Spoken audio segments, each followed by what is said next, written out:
The hind knelt before her undying masters and contemplated how it would feel to tear out their throats. Around her own throat, a silver torque lay cool and heavy.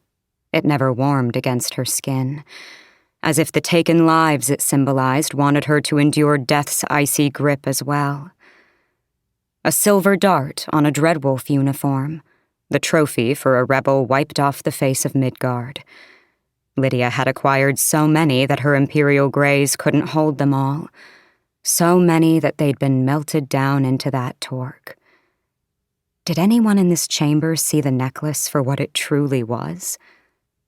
A collar, with a golden leash leading right to the monsters before her.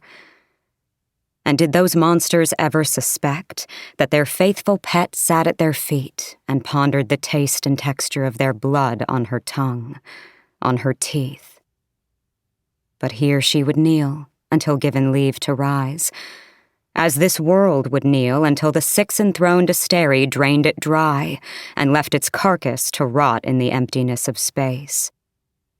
The staff of the Eternal Palace had cleaned the blood from the shining crystal floor beneath her knees.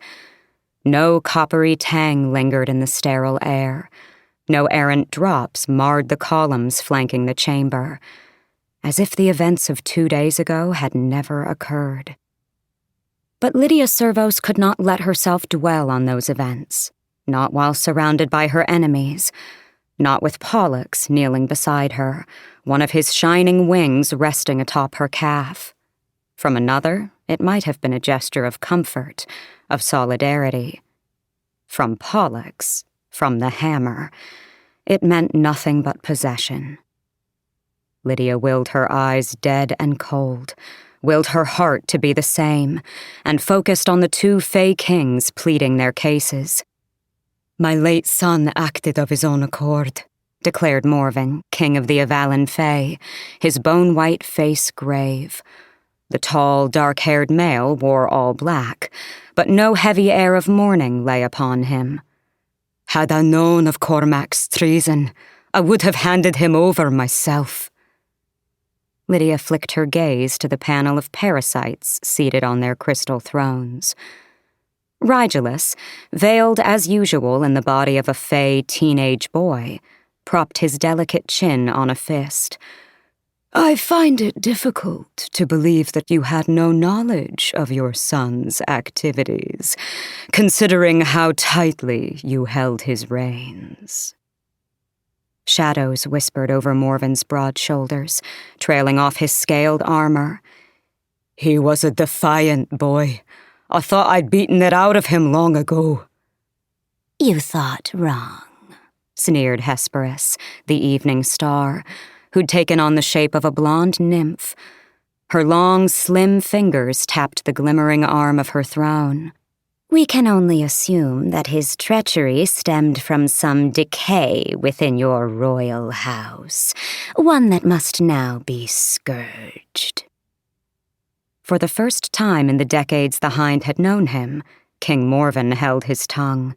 He'd had no choice but to answer the Asteri's summons yesterday, but he clearly did not appreciate the reminder that his autonomy was a mere illusion, even on the misty Isle of Avalan. Some small part of her relished it, seeing the male who'd strutted through summits and meetings and balls, now weighing his every word, knowing it might be his last. Morven growled, "I had no knowledge of my son's activities, or of his craven heart. I swear it upon Luna's golden bow." His voice rang clear as he added with impressive fury, "I condemn all that Cormac was and stood for. He shall not be honored with a grave, nor a burial. There will be no ship to sail his body into the Summerlands. I will ensure that his name is wiped from all records of my house." For a heartbeat, Lydia allowed herself a shred of pity for the Ophian agent she'd known, for the Fae Prince of Avalan who'd given everything to destroy the beings before her, as she had given everything, would still give everything.